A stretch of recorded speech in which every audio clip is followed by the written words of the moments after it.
નમસ્કાર. રામનવમી 2026 બસ હવે નજીક જ છે. તો ચાલો આજે આપણે આ પવિત્ર દિવસ વિશે બધું જ જાણીએ. એનું મહત્વ શું છે અને એને ઉજવવાની સાચી રીત કઈ છે. તો 2026ની રામનવમીમાં એવું તો શું ખાસ છે?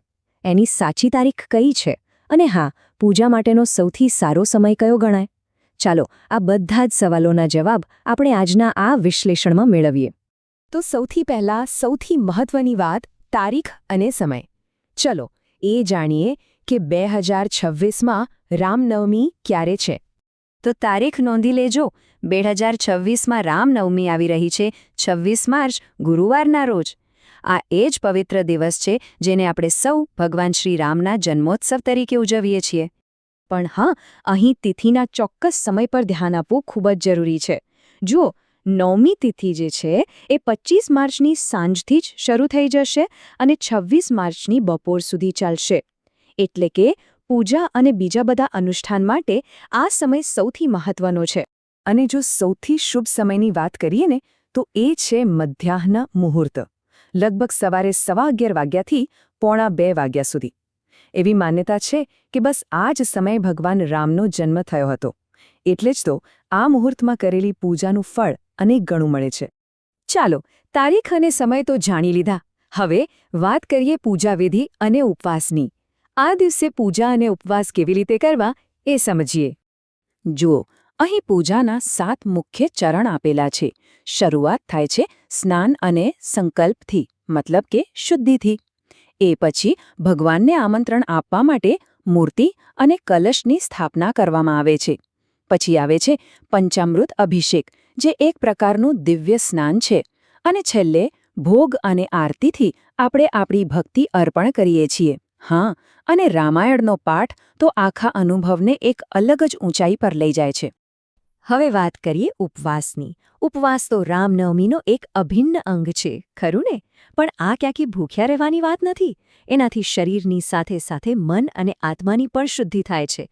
ઉપવાસથી એક આધ્યાત્મિક શિસ્ત આવે છે અને ભગવાન રામની કૃપા મેળવવાનો આ એક શ્રેષ્ઠ માર્ગ છે.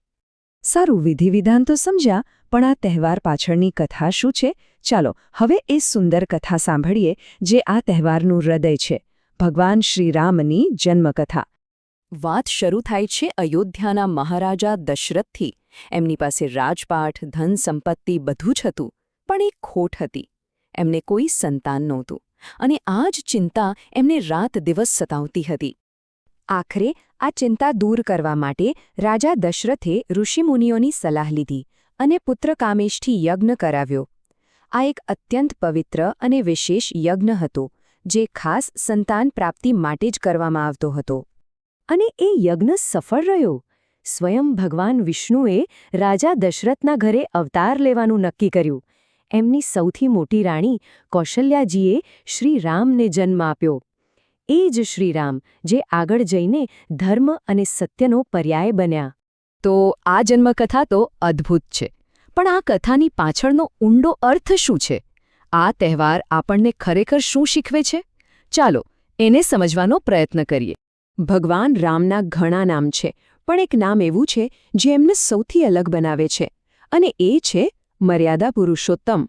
આ ખાલી એક શબ્દ નથી, પણ એમના આખા જીવનનો સાર એમાં સમાયેલો છે. તો આ મર્યાદા પુરુષોત્તમનો અર્થ શું થાય?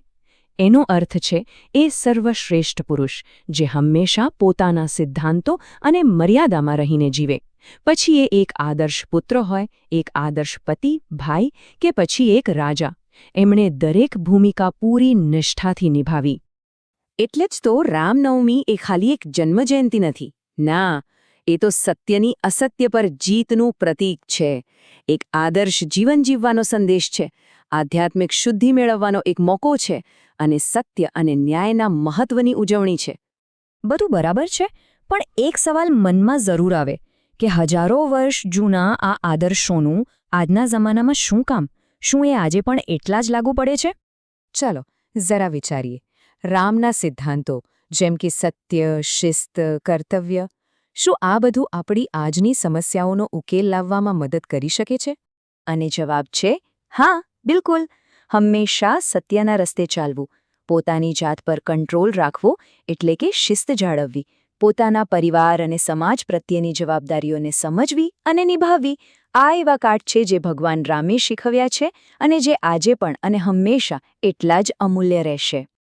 તો ચાલો આવનારી આ રામનવમી પર આપણે સૌ સાથે મળીને ભગવાન રામના આદર્શોને આપણા જીવનમાં ઉતારવાનો એક સંકલ્પ લઈએ.